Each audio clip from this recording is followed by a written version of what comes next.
Bon, alors, quand on travaille dans InDesign, il faut toujours faire apparaître les balises. C'est-à-dire, dans le menu texte, à la dernière ligne, vous allez sur afficher les caractères masqués. Voilà, les balises apparaissent.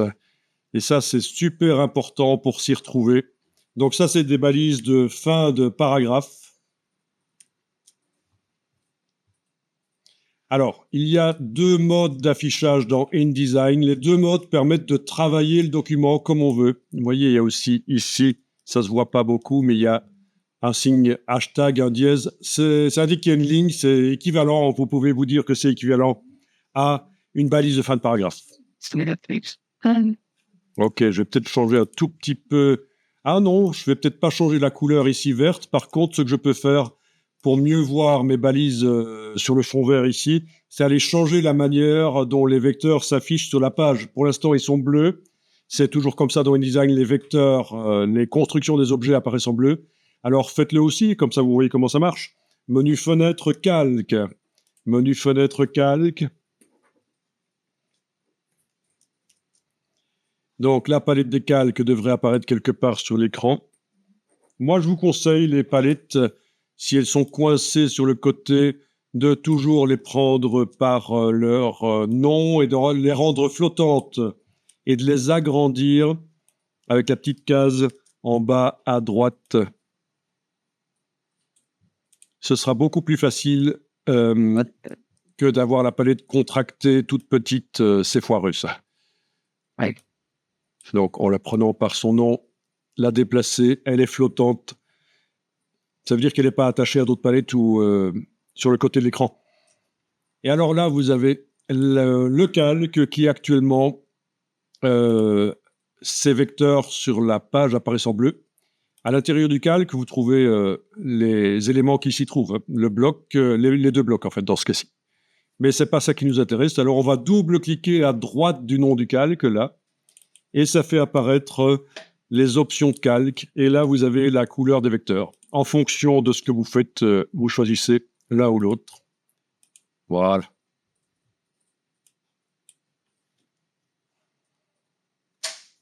Donc, le hashtag, c'est l'équivalent d'une balise de fin de paragraphe.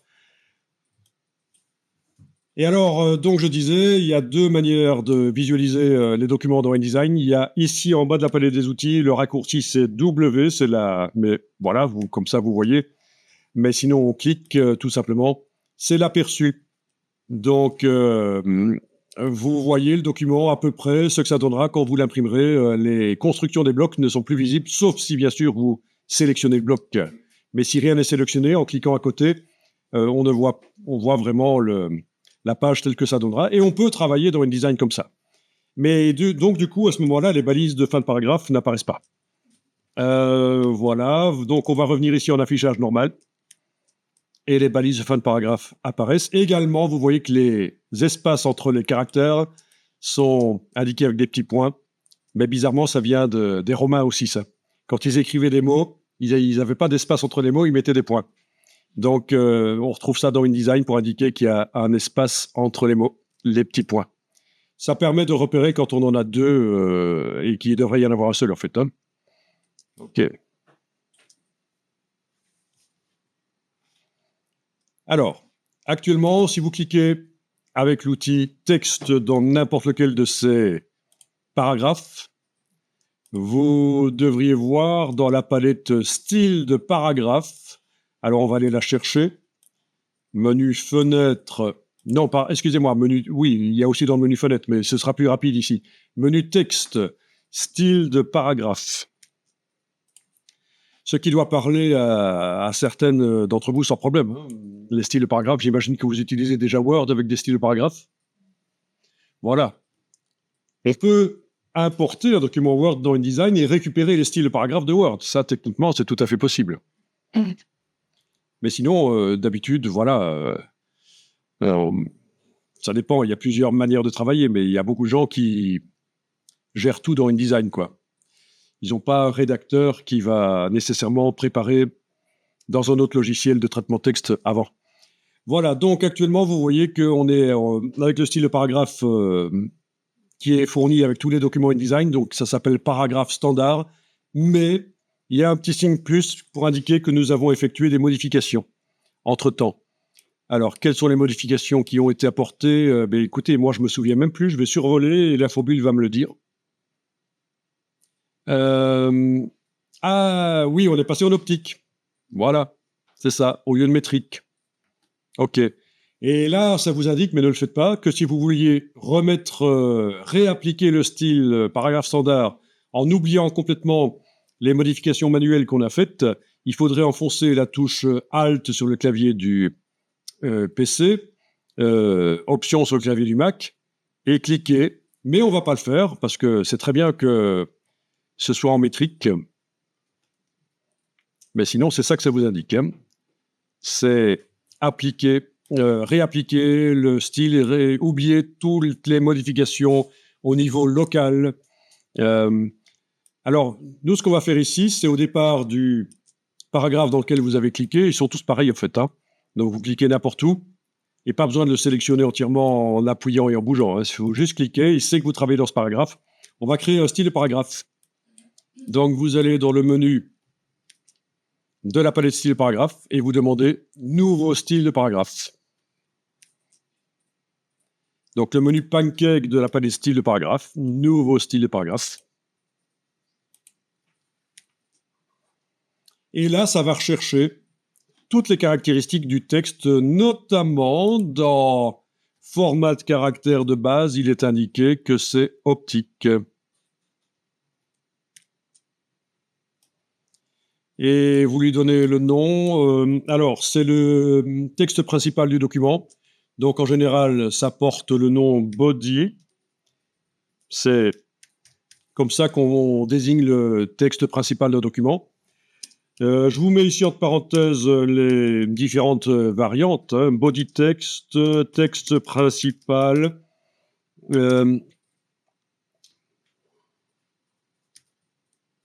corps du texte. Tout ça, c'est la même chose en fait. Hein. Texte de labeur. Tout ça, ça désigne le texte principal. Donc, l'appeler body, c'est bon. Ce qui est entre parenthèses, là, vous vous indiquez pas nécessairement, bien sûr. Bien. Ah tiens, il y a les ligatures qui sont enclenchées dans le format de caractère de base. On peut les désenclencher. Comme ça, il n'y aura pas de ligature dans le grand bloc, là, avec tous les paragraphes. C'est au choix. Hein. C'est, parfois, vous aimez ça, parfois pas. Voilà, c'est à voir. OK, on clique sur OK. Voilà. Alors, on va... D'abord, il est apparu là, voilà. Le style de paragraphe, et on va l'appliquer sur tout le texte qui est dans le bloc. Donc, vous allez positionner le pointeur n'importe où et faire CTRL-A. Ça correspond à édition, tout sélectionné. C'est le CTRL-A sur le PC, commande A sur le Mac. Et on applique le style de paragraphe et normalement, rien ne doit bouger. Un des paragraphes a servi à faire le style, on applique le style. Ça veut dire qu'à présent, on peut modifier le style sans devoir sélectionner le texte ou mettre le curseur dans un des paragraphes. Ça va modifier tous les paragraphes. C'est le principe du style. Ça marche chez tout le monde, ça? Donc, vous avez vu le CTRL-A. Ah oui, ce dont je vous parlais tout à l'heure. Si vous mettez le curseur quelque part dans le texte, voilà, vous savez modifier les choses. N'importe quoi. Et pour bouger le document sur l'écran, c'est pas la barre d'espacement, ça ferait des espaces, c'est la touche Alt, la touche Option sur le Mac, la touche Alt sur le PC, c'est le raccourci de la main. Voilà. Donc ça, c'est bien pratique. Alors, on a du texte en excès, on en a parlé tout à l'heure. Ce qu'on peut faire ici, qui est très intéressant à retenir, c'est qu'on peut aller sélectionner tout le texte qui sort du bloc et aller l'enlever, le couper, et éventuellement le coller dans un autre bloc. On pourrait bien sûr aussi créer un deuxième bloc et chaîner, mais ça, ce sera pour plus tard. J'aimerais vous montrer cette fonctionnalité hyper pratique. Vous positionnez le pointeur, par exemple, au début de la dernière phrase. et on va sélectionner tout ce qui suit le curseur, y compris ce qui n'est pas visible, qui est en dehors du bloc. Je remets le curseur donc au début de la phrase, j'appuie sur 3 touches au clavier et ça sélectionne tout. Les 3 touches, je vous les montre. Je peux pas vous les montrer là parce que mon petit clavier virtuel est un clavier pourri de portable. Donc, il vaut mieux avoir un clavier étendu. Hein. Je vous le dis tout de suite, si vous travaillez dans InDesign, ça pourra vraiment vous aider d'avoir ce qu'on appelle un clavier étendu, c'est-à-dire un clavier avec des touches supplémentaires. Voilà, je vais choisir clavier étendu Mac et puis vous verrez sur le PC. Voilà. Voilà, c'est un clavier étendu. Donc, c'est pas idiot de connecter un clavier étendu à l'ordinateur portable si vous ne disposez pas d'un pavé numérique et de ces touches ici facilement. Elles existent sur le clavier du portable, mais c'est complexe, c'est compliqué. Alors, il existe des portables avec un clavier étendu, mais généralement, c'est des gros portables de gamers qui ont un clavier comme ça dessus. Donc, en fait, pour arriver à sélectionner tout ce qui se trouve après le curseur, vous allez devoir enfoncer, vous, sur le PC, la touche CTRL et la touche majuscule, les garder enfoncées, et vous avez une touche qui s'appelle End, je pense, à cet endroit-là. Et ça devrait sélectionner tout ce qui est après le curseur. Donc, sur le Mac, moi, j'ai dû faire commande majuscule et cette flèche-là. Je recommence donc ici, dans InDesign, curseur au début de la dernière phrase, et je fais les 3 touches, et ça sélectionne tout, y compris ce qui n'est pas visible. Ensuite, je vais faire CTRL X sur le PC, commande X sur le Mac, c'est édition coupée. Je vais aller sur le côté là, tracer un bloc de texte et coller, et voilà, ça c'est le texte qui était en excès. Voilà. Hein? On est bon? Ouais. Avec l'outil texte, j'ai appuyé, j'ai fait un bloc de texte et j'ai collé, j'ai fait CTRL V sur le PC, commande V sur le Mac, j'ai collé, c'est édition collée, voilà. Et j'ai sorti tout le texte en excès du premier bloc pour le mettre dans le deuxième. C'est, voilà, pour apprendre, c'est bien. Après, quand vous connaissez le chaînage de texte, vous faites du chaînage de texte, voilà. Et pour le sortir du texte. Voilà. Ce serait une bonne idée d'enregistrer le document pour ne pas perdre tout ça.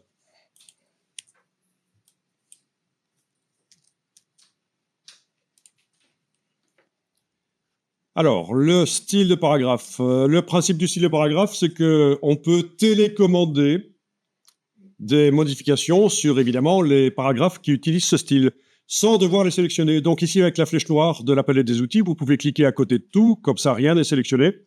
Et on va double-cliquer sur le style, à droite du nom, là, éventuellement, ou à gauche du nom. On double-clique et ça ouvre le style, les réglages du style. Alors, en fait, le style de paragraphe reprend de manière différente, c'est présenté différemment, ça reprend tout ce qui existe dans les palettes caractères et paragraphes, tout ce qu'on voit là, plus tout ce qu'il y a dans les menus, dans les 2 menus de la palette caractères et paragraphes, tout ça est montré de manière différente. Et ça, c'est un peu ennuyeux, mais il y a une solution, vous allez voir, pour que ce soit plus facile. Donc ici, ce qu'on va faire, c'est qu'on va espacer les paragraphes, par exemple, en allant dans retrait et espacement. Et là, vous avez l'espace après, il est indiqué, voilà, c'est là. Espace après, vous augmentez l'espace après. Et il faut que la case aperçue soit cochée en bas à gauche de la boîte. Voilà. Comme ça, vous voyez directement derrière ce que ça donne. Donc ça, c'est le réglage de l'espace après. Voilà.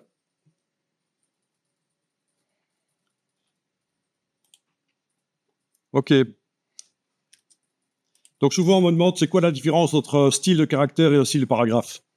Le style de paragraphe, ça s'applique à tout le paragraphe. Donc un paragraphe, évidemment, c'est pour articuler l'idée, ces idées, on sépare en paragraphes. Comme ça, c'est plus digeste, c'est plus facile à lire. C'est une articulation de l'idée.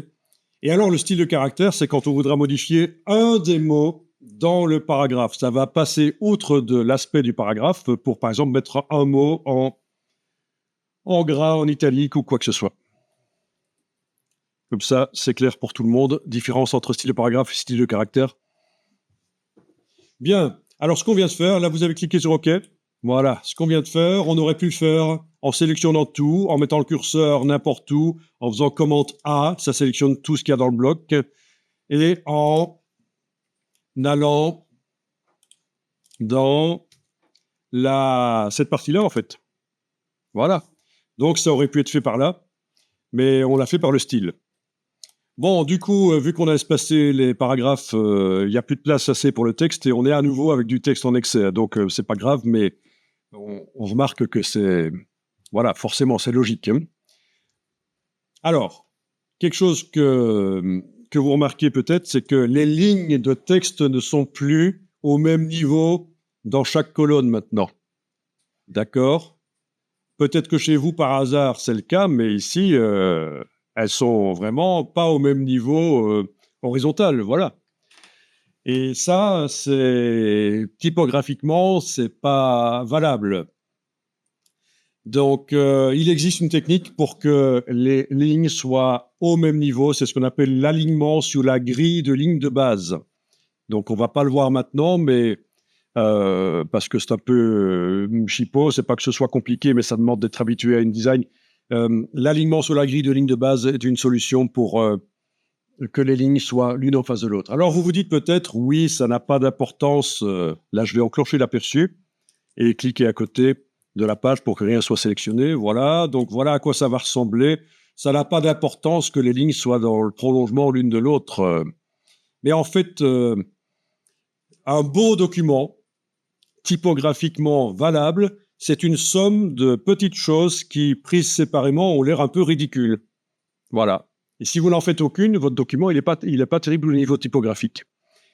Si vous en faites une et vous oubliez les 19 autres, vous n'avez pas beaucoup changé votre document, vous ne l'avez pas beaucoup amélioré, mais si vous les faites toutes ces petites choses qui ont l'air ridicules, votre document, il a l'air nickel à la fin, quoi.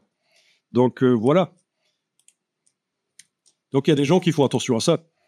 Et puis, de toute façon, c'est... Voilà, ça à voir. C'est vous qui voyez. Alors, ce qu'on va faire ici, c'est qu'on va ajouter un titre de deuxième niveau. Donc, on va considérer que ceci, c'est le titre de premier niveau. On va ajouter donc un sous-titre en quelque sorte, un titre de deuxième niveau, on dit, et on va l'ajouter. Mais attendez, avant de faire ça, il faut que je vous montre quand même quelque chose. Voilà. Je veux changer la police de caractère, par exemple. Et l'interlignage, là-dessus. Je ne suis pas obligé d'aller chaque fois dans le style de paragraphe, parce que vous avez vu que la présentation est complexe, c'est différent de ce qu'on a dans les palettes caractères, menu texte caractère et paragraphes. C'est différent. Donc, on peut vraiment faire autrement. Ce qu'on peut faire, c'est faire une modification manuelle du texte et répercuter les modifications sur le style. Donc, je peux modifier un des paragraphes d'une certaine manière et dire que ces modifications se répercutent dans le style et donc tous les autres paragraphes qui utilisent ce style vont se modifier. C'est ce qu'on appelle la technique redéfinir le style. Et pour les débutants, c'est beaucoup plus facile. C'est ce qu'on va faire ici. Donc, ce que vous allez faire avec l'outil texte, vous allez sélectionner l'entièreté du paragraphe. Vous commencez au début, vous appuyez et vous allez jusqu'à la fin, mais vous incluez la balise. Si la balise est affichée, vous l'incluez. Parce que ça, c'est une erreur de débutant, c'est de modifier le texte mais pas la balise. Et à ce moment-là, ça crée des problèmes d'interlignage, d'espacement entre les paragraphes, en fait. Oui, d'interlignage. Ça génère un problème. On a la dernière ligne du paragraphe qui n'a pas le même interlignage que le reste du paragraphe. C'est typiquement quand on a modifié la taille du paragraphe, mais pas la balise. Donc là, prenez la bonne habitude de sélectionner la balise quand elle est visible. Parce que vous avez demandé texte afficher les caractères masqués. Là, vous pouvez modifier la taille du texte. L'interlignage peut être modifié aussi. Dès qu'on modifie, on s'éloigne des 120% qui sont réglés dans les préférences. Les parenthèses s'en vont. La police de caractère utilisée, on peut aller la modifier. Donc, vous avez donc les deux grandes familles de police, on peut dire, les polices sérifs et les polices bâtons. Donc, il y a des polices qui sont, comment dire, vous voyez, des polices fantasy. Voilà, on va peut-être les garder pour les titres. Hein. Les polices fantasy, ça, jamais, sauf si vous vendez de la bière. Hein. Voilà. Donc, il y a des polices sérifs et des polices sans sérif, donc des polices bâtons. Quelles sont les meilleures polices à utiliser? Vous avez sur le web plein de sites web qui vous disent quelles sont les meilleures polices qui existent pour faire des documents. Il y a beaucoup de typographes qui disent qu'avec les polices qui sont fournies dans l'ordinateur, c'est déjà pas mal et que ça sert à rien d'en ajouter. Maintenant, si vous voulez quand même en ajouter des polices, il va falloir les ajouter par l'une ou l'autre manière. Je vous montre fonts.adobe.com. Fonts.adobe.com, vous avez les polices, tout parcourir. Voilà, tout parcourir. Vous avez des grands genres de polices qui sont proposés pour déjà filtrer éventuellement. Vous avez des classifications, voilà, sérif, sans sérif et autres. Enfin, voilà, il y a plein de manières de filtrer. Le principe, mais vous connaissez déjà sans doute, c'est que vous sélectionnez la police, vous cliquez dessus, et puis vous cliquez sur « Ajouter à la famille », et dans les logiciels Adobe, vous allez le retrouver. Voilà, c'est le principe sur fonts.adobe.com. C'est des polices qui sont dans le cloud. Elles ne sont pas installées en local sur l'ordinateur. Et alors, vous avez l'autre type de police qui est reconnu comme étant valable par les professionnels de la typographie, c'est fonts.google.com. Donc, si vous deviez vraiment aller chercher d'autres polices de caractère, voilà, c'est possible. N'utilisez pas ce genre de police pour des paragraphes, plutôt pour des titres, et quand ça se justifie, quand c'est en rapport avec le sujet. Et le principe, c'est que quand vous cliquez sur la police, vous avez Get Font, et là, il y a deux manières de l'utiliser. Soit on la met sur une application, un site web, et donc on peut mettre juste le code, et le site web, l'application, on va aller chercher la police Google dans le cloud de Google. Soit, si on veut l'utiliser sur un ordinateur pour faire des documents qui vont être imprimés, il faut les installer en cliquant sur Download. Voilà, il faut les installer. Mais je ne vais pas jusqu'au bout du processus ici, mais vous avez le principe, hein, mais ça, vous saviez déjà peut-être que ça marche comme ça. Donc, il faudra les glisser, les polices Google Fonts téléchargées, il faudra les glisser dans le dossier Fonts de l'ordinateur. Il y a deux dossiers Fonts, c'est compliqué. Il y a le dossier Fonts de l'utilisateur et le dossier Fonts dans le système auquel tous les utilisateurs peuvent avoir accès. Donc, c'est parfois un peu chipot. On a l'impression qu'on a mis les polices dans le dossier Fonts et on ne les voit pas apparaître. Ça peut arriver. OK, donc le paragraphe a été modifié. J'imagine que vous avez modifié l'interlignage dans la palette de caractères, la taille de la police. C'est déjà pas mal. OK. Eh bien, on va mettre à jour le paragraphe. Actuellement, le paragraphe, le style paragraphe, en fait, vous indique que vous avez fait des modifications. Ce qui est actuellement sélectionné, il y a des modifications par rapport à ce que le style paragraphe dit. Qu'est-ce que c'est? C'est-à-dire que quand on survole, on a l'infobulle, le corps, l'interligne, la police a été changée. OK. Et donc, je vais mettre à jour le style paragraphe en allant dans le menu de la palette style paragraphe jusqu'à la ligne, redéfinir le style. Et normalement, tous les autres paragraphes qui utilisent ce style devraient changer comme le premier. I see. Voilà, c'est quand même plus pratique que d'aller chipoter dans le style. Alors, dans du texte qui coule d'une colonne à l'autre, comme ici, on a parfois des choses bizarres qui apparaissent. On a des lignes, un paragraphe qui commence, mais il n'y a pas assez de lignes à la fin, c'est moche. On a la fin d'un paragraphe sur le dessus d'une colonne ou en début de page, c'est moche. Donc ça peut se régler automatiquement pour éviter ça. On peut dire jamais 2 ou 3 lignes d'un paragraphe en fin de colonne ou en fin de page. Il faut toujours qu'il y ait au moins 4-5 lignes. Même chose ici, en début de page ou début de colonne, jamais, et vous indiquez le nombre minimum de lignes que vous voulez voir.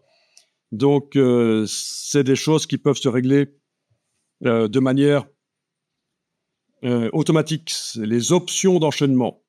Alors, je ne suis pas certain que j'aurai le temps de vous les expliquer, mais j'ai une explication que vous pourrez voir si vous voulez, en fait.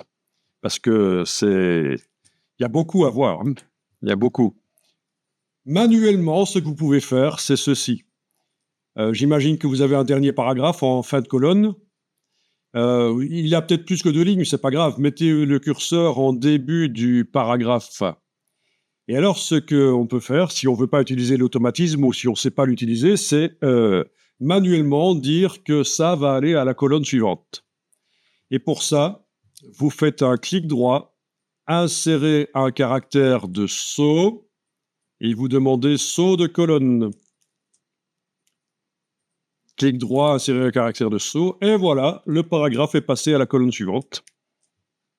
Et vous avez, si vous êtes en train de visualiser en normal et que vous avez demandé d'afficher les caractères masqués, vous avez ceci, que je peux sélectionner, voilà, c'est la balise de saut. Et si je la supprime, si je la sélectionne et que je la supprime, ben, ça va revenir comme avant. Voilà. Donc ça, c'est la modification manuelle des enchaînements.